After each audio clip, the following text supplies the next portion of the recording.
Porque eu quero fazer um negócio com o seu celular.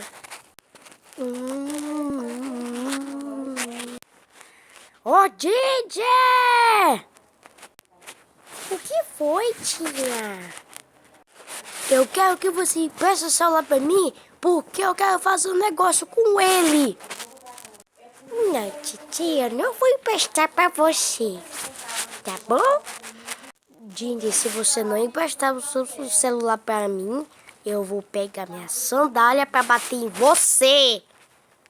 Não, eu não vou dar pra você. Eu não vou dar pra você. Eu não vou dar pra você.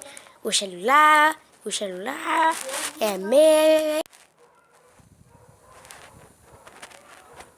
Não! Mas o que tá acontecendo aqui?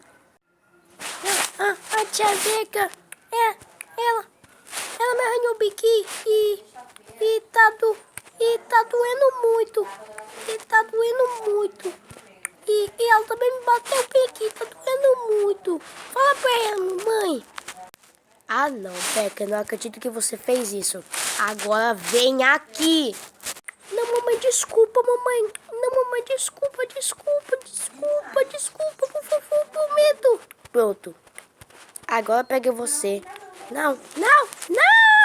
Ah, eu mandei todo mundo pegar o celular do Didi, eu mandei. Não,